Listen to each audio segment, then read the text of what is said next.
Hi, friends. It's Cheryl from Tutoring with Cheryl, and my guest today is Tina McMillan from Atypical Tutors. Today, we are going to be chatting about social skills challenges, and Tina has put together an amazing document that we're going to share a portion of. She's titled it The 4 Seasons of Social Skills Challenges and How to Strategically Guide Your Child. Tina, I am so excited to have you here. You've worked so hard on this document. We're really going to be focusing about challenges and strategies. So I'm actually sharing the screen today. Tina's going to maybe coach me on where to go. But Tina, I'm going to pull this down in the background so that they can see that there's a full table of contents: fall and autumn, winter, spring, summer. And we're going to hop down to the winter section. And Tina, for those people who have not found us yet on YouTube, do a quick introduction about who you are, and what you do. And I should probably do the same. I am a reading tutor who specifically helps students overcome any challenges that they have in their reading and writing skills. But many of my students are challenged with either behavior or they're on IEPs or 504 plans. And so I'm really following their programs at school. All right, Tina, take it over, do your introduction, and we'll get started because we have a lot to share today. Good morning, everybody. Hi, my name is Tina McMillan from Canada.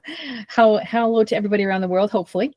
And my company is called Atypical Tutors, and I tutor kiddos that have some sort of diagnosis. If they're on the autism spectrum, if they have ADHD, dyslexia, some sort of a learning delay, I help kids with that. And I also have a behavioral background, so I can deal with those behaviors as well as tutor at the same time. So I'm kind of a double whammy, if you will. And today we're going to discuss the holiday season, winter in general, and the different events that happen during this time of year, and how our kiddos that maybe don't quite understand everything that's happening, how they can better get through it. And that helps everybody. It helps the parents, it helps the teachers, it helps your family. Everybody can benefit from this information that we're going to share today. So I really hope you tune in. Yes, and if they like what they hear, we want them to like and subscribe and share. We also, yes. Hold that up. Like, subscribe, and share. 3D. Ooh. Anybody knows SCTV? Ooh. 3D. There we go. I love it. And, let's start a conversation. We're happy to answer questions. We're both going to be hosting this on our YouTube pages. We'll share those with you at the end. But let's get started with these holidays that we see here. Absolutely. Thanks so much for the introduction. You are amazing. I aspire to be as professional sounding as you are. I don't know if I'm going to get there, but I'll work on it. You're doing great. And thank you for the compliment. Here we go. Christmas, Hanukkah, Kwanzaa, and we'll move forward. And holidays. So what I've done, I kind of separated out on the left column with its kind of sad faces are the challenges that everybody can face, not just the kiddos. And on the right side, the happy faces are the strategies you can apply. So on the left, we've got hidden rules, maybe not really understanding why are we giving this stuff away? Why are we wrapping it? Why can't we just give it to them? Maybe they don't understand that concept. And then next part is unexpected versus expected behaviors, because there's always that as well. And the hidden rules actually that I just mentioned, because you don't always know what the rules are, especially maybe regarding a tradition in your family or someone else's family. You don't know it. And sometimes you don't feel comfortable enough to ask, why are we doing this? What's going on? I don't understand. Right. Do you want to keep going on the hidden part or the difficulties, or do you want to talk about each one and then talk about the strategy that they can use? Do we want to back up and go up to the hidden? Yeah. Sometimes I tend to ramble. Sorry. That's okay. Let's focus on those hidden rules. I think that's great. I've got a granddaughter who she just turned 4. Last year was a little tricky for her. This year she kind of gets it. But why can't we open up the presents today? And why are we shopping for that person? I thought that was for me. I think that is great. I love the idea of talking about, the cultural significance behind the gift and why we're giving the gift. What would that look like for you, either as a tutor or a parent? Exactly, and different cultures, as you said already, maybe have different expectations in terms of what gifts they consider a gift. Some cultures might find it an insult, so you got to be careful there too. And also perspective taking, that's another social skill that can falls into this realm as well. So putting yourself in someone else's shoes and saying, well, how would you react if somebody gave you that? Do you know what I mean? And it's really good to have these conversations, especially if you're celebrating with different people that you know from all around the world. Our world is getting smaller and smaller every day. So It definitely, is. It is. And then, I celebrate Christmas, but I can't say Merry Christmas to everybody because guess what? Not everybody celebrates Christmas. Now, I might put Merry Christmas on the cards I send out because that's my tradition, but I receive cards from people who celebrate Hanukkah and it says Happy Hanukkah, and I love it. And I've got a student that celebrates Hanukkah. So we talk about that as we're going through, this holiday season. What are you getting ready for Hanukkah? What's happening? Tell me a little bit more about it. And I learned from those students. Let's go down to those unexpected and expected behaviors involved in the giving and receiving of gifts. What are the strategies that we can kind of overcome? Like they open up a gift, they're like, I didn't want that. I didn't like what is this? absolutely. I think the best way to deal with this kind of situation is to role play, is to wrap something up. Maybe I would do two packages. One package of something you know your kid's going to like, maybe a toy that they actually play with right now, and you've taken it, you've hidden it away, and you've wrapped it. And then take something that you know they're not going to like, wrap that. Wrap them exactly the same if you can, so there's no differences. And then they're going to open it and then see their reaction and then discuss it.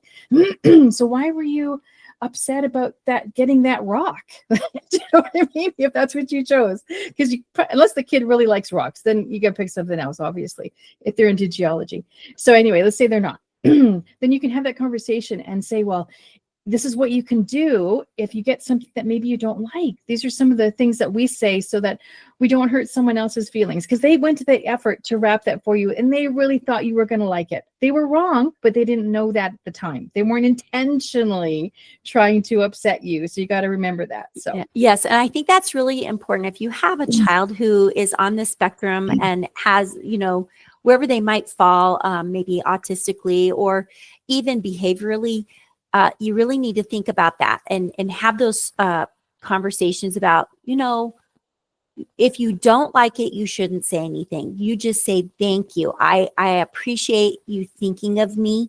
And, maybe play with it while you're in the area, but we can always, at some point, share it with somebody else who is maybe less fortunate. So, really teaching gratitude, I think, is really important. Our kids get so much, and sometimes they just don't feel gratitude for what they get. And so really teaching that, I think, is important. Let's move on to the next one. Not recognizing how stress affects family and friends during the holiday. Okay? absolutely. What are the strategies there? This is a huge one, I find, because everybody presents stress differently, from children to adults. Everybody is different. So some people even like the stress. I don't know who these people are. I think we should hunt them down. But anyway, I don't appreciate them, because I'm like, no, I get stressed out and this is what I do. This is the holidays for me. It's stress. That's just, I've accepted it, but not everybody is in that frame of mind. So, and how it looks like to everybody else. Some people maybe get headaches. Some people just feel depressed because maybe they don't have family members with them anymore for whatever reason. Or maybe they moved away and they're not close to their family anymore. That kind of a thing that can help, attribute to it. Maybe they just have aches and pains, or they don't have any motivation, or their memory is not as good as it used to be, or they can't focus or concentrate as much as they did. Yeah. Plus, if you think of kids, they're not in school, so their routine is kind of up in the air too. So their days are going to be different. They don't know what's going to happen during that day as much as we prepare them. They're still kind of used to their routine to go to school and see their friends, and they're not seeing their friends. So that makes it difficult too. It's hard to get together over the holidays sometimes. So definitely, perspective taking comes back into it, teaching patience, and just thinking of ways you can help your child, maybe help somebody else out of the way that they're feeling, to get them in a bit more of a happy spirit, maybe making something for them, giving something for them. It doesn't even have to be something you buy. It could be a book of coupons that I've encouraged kids to make, where I'll give you 1 hour of house cleaning. You know what I mean? Like, Yes. Oh my gosh, sign me up. yes, exactly. I'll treat you to, a movie. Doesn't have to be in the theater. We'll download one. I'll make the popcorn. You chill. I got a blanket for you, whatever comfy, stuffy you want to have with you. And I will devote my time to you for those 2 hours or however long that movie is. And we're going to have a blast. I love that. And I have a document that I will attach to this. And in my document, it's not as pretty. She does a very nice artwork. But my document really focuses on some things that the kids can do, as far as movement, sleep, eating. Let's keep those health strategies in mind too. Time together is great, but like, what are you going to leave your child to eat if you still have to go to work during the course of the days that they're off from school? Let's think about mindful eating, sleeping, not staying up all night playing those video games. Spending time with family is great, but if all we're doing is eating junk food, I can guarantee you're going to see some spikes in behaviors that you don't want to see. So, apples, carrots, celery, whatever you're culturally going to be eating, I think about on the healthy side of it and not just the sweet side. All right, we're moving on. Not understanding why we give gifts. Oh, I just want to have one comment to the last thing you said about nutrition and lead by example. If the parents are eating all this crappy junk food, then your kids are going to eat all this crappy junk food. So they're going to say, well, why should I do it if you're not doing it? So lead by example if you can. I get it. Yes. Definitely indulge because this is the season to do it. But you got to be mindful of your health too. Because if you're freaking out over something that maybe you wouldn't normally do, then your kids are going to freak out over something they maybe wouldn't normally do. Yeah. And as adults, we think about all those empty calories that we're consuming that we might just absolutely love. But on the other end, a month later, when your pants don't fit, then you're going to go to a lot more work and that's just going to add more stress. So yes, I think the mindfulness of that's really important. Okay, we're going to move on. Not understanding why we give gifts. Yes, some people, mostly children, I would say, would be the population I'm talking about here. Maybe kids don't understand why we went to the store. We spent all this money and all these toys that I really like, but then I don't get to keep them. I have to wrap them and give them to someone else. What's that about? That doesn't make any sense because you don't know if you're going to get the same thing back, right? Right. So wait a minute. Oh, another thing actually with this conversation would be a perfect opportunity to talk about money and how money works. And why we're spending money. And maybe the kids want to spend their own money on something and how much things cost now, which is a bit more than they used to, honestly. Oh. So that's a great opportunity as well. Everything's always like a learning moment in my world. So, but that might irritate people. I don't know. No, I totally agree with you because they don't see the paper money. They see the card you're swiping. Or, there's some people who probably do that. Or maybe you're writing a check, but they really don't understand that. So honestly, giving them some money to spend on a gift and letting them see exactly how far that goes, they will be very shocked. If you gave them a $10 bill and said, go find a gift for somebody, they'd have to look a long time. Right. Unless for that $10 gift. Store. Yeah, this is true. Wait, is it quantity or quality you're looking for? But yes, very true. I love that. Okay. Is there anything else? I see you say smart guess technique. Can you embellish on that a little bit? Yeah, it's like I'm trying not to set the kids up for failure. So I want them to make a smart guess because we don't always know the answers. We make guesses about stuff all the time, but I want them to use their brain when they're making that guess and not just like randomly blurting out purple. You know what I mean? Well, that has nothing to do with what I asked you. I want you to think about the question and think about your answer. It doesn't have to be right or wrong. In a lot of cases, there's no right or wrong answer. I just want them to think about a situation that maybe they haven't considered before. So that's really my version of what a smart guess. And it kind of leads on to your next challenge, those social skills with those conversations. And when they get with a group of people, sometimes they don't speak appropriately or respond appropriately. Exactly. I see you saying smart guesses over there again. So the challenge is those social skills, conversing with maybe people you're unfamiliar with, or handling large crowds. Some kids can't handle large crowds and then their behaviors act up. So I like how you say practice observing how others ask and answer questions. That is really important.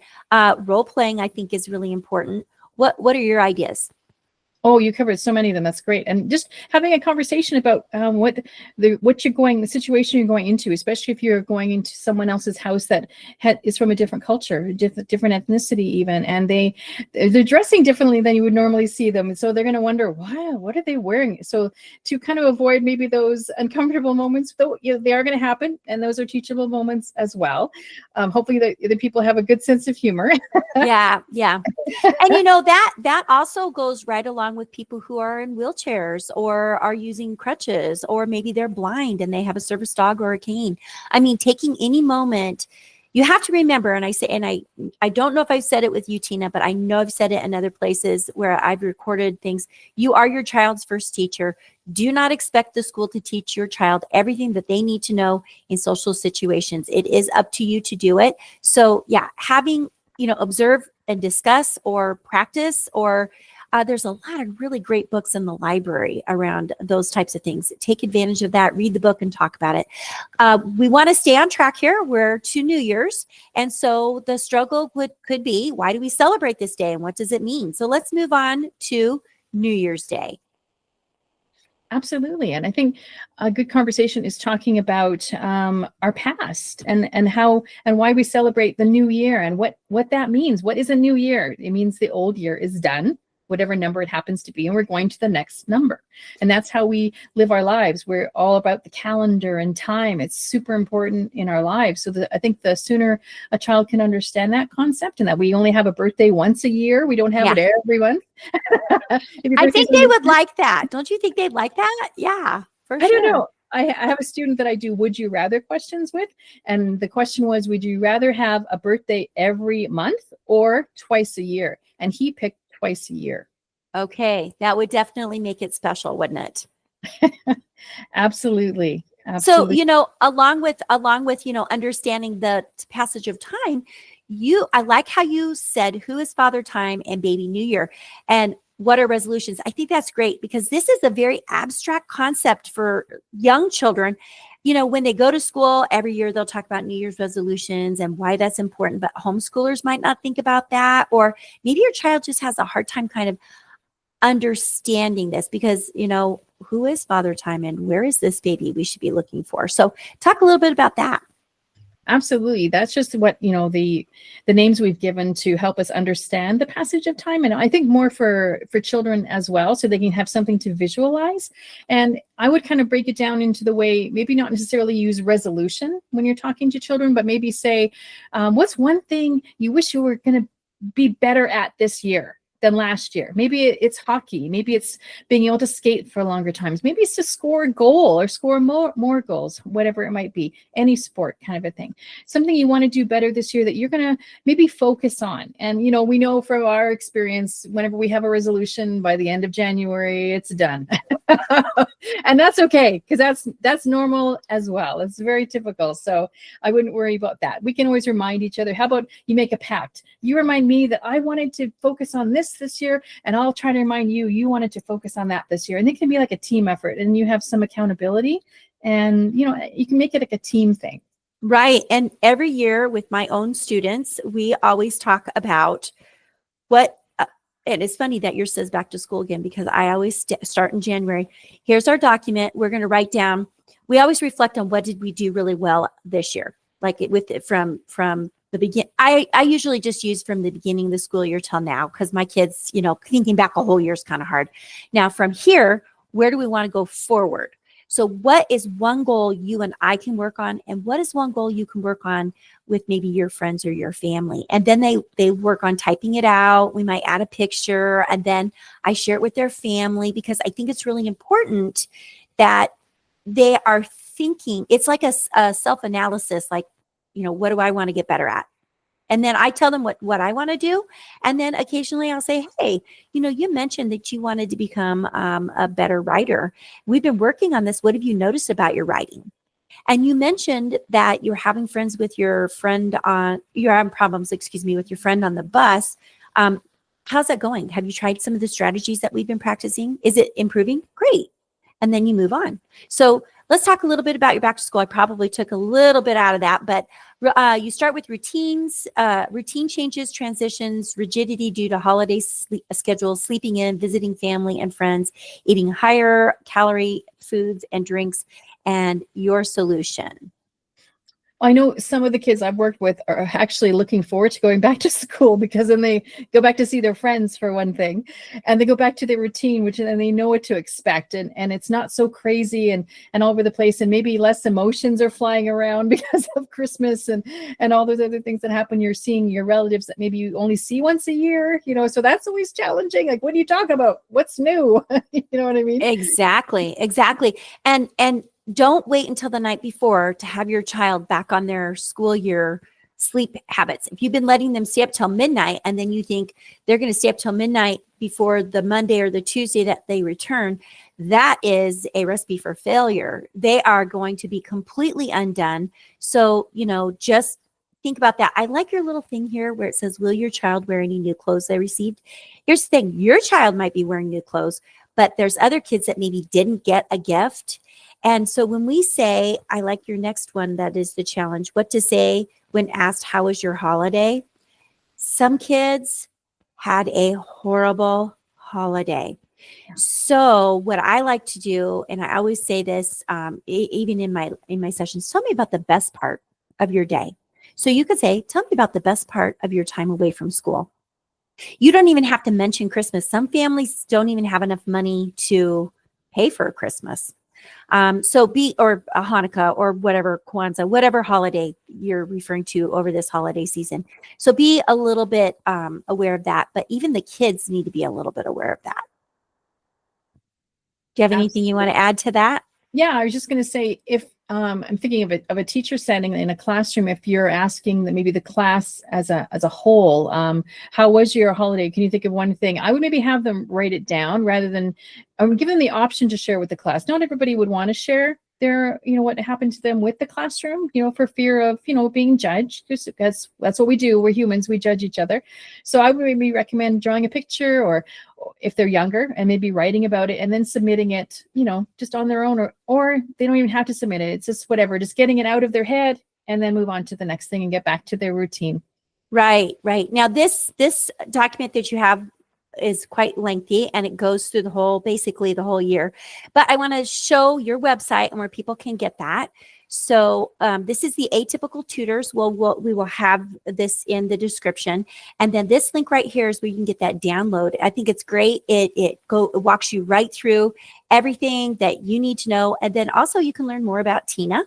So you can go on here, and she and I have partnered together a couple different times. This is, I think, our third partnership, and we're building out our YouTube channels. But before I get to that, I am going to also share my document.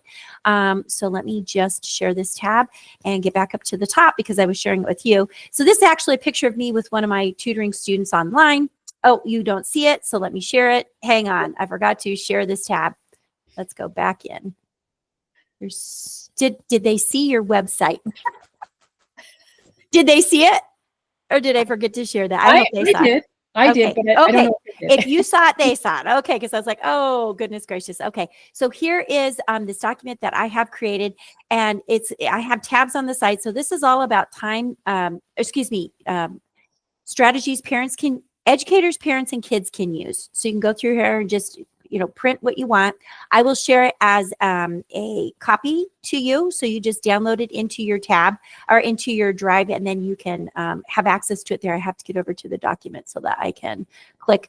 This is just the welcoming to Tutoring with Cheryl and my information about the Tech Hub for Tutors. So that's free. All you have to do is just click the link in here. And then I wanted to share Tina's YouTube. Oh, I'm clicking a lot, so I'm struggling here. But here is your page and the videos that you have. And you actually, there's probably more. You've got one playlist and some videos. And so I think this was our last one. We were talking about parent-teacher meetings and how they were kind of the same and different. And then I will go over to, this is the playlist on the Tutoring with Cheryl YouTube page. And I'm putting these under the student success squad, but you can see my whole page, view your channel right over here. And those are all of the things that I've been sharing. So we're just sharing information for parents and tutors and, maybe even a kid. If there's an older child who's kind of struggling, this might be for you. So that's kind of all that we wanted to share. We are going to be meeting monthly and sharing out information with you, and we will include everything. Go ahead and say that, Tina. Subscribe, like, share, give us a thumbs up, please. It helps our channel a lot. Yes, and leave your comments, and we're happy to respond. Okay, that's all I have today. Tina, anything else? No, thanks everybody for listening. Happy holidays, Merry Christmas, Happy Hanukkah, Happy Kwanzaa, whatever you celebrate. Have an amazing time and enjoy spending time with your family, I hope. Yes, absolutely. Thank you, everybody, for joining us today. You make it a great day and keep the learning going.